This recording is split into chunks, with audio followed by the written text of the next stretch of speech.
Welcome back to another technical deep dive here in the debug zone. Today, we're tackling a big question and breaking it down with insights from other users. Hopefully, this clears up some misconceptions and helps you get the answer you need. So, buckle up, stay a little curious, and let's jump right in.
And that's a wrap.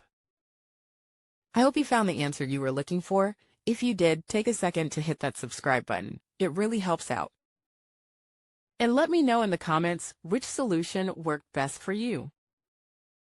See you next time in the debug zone.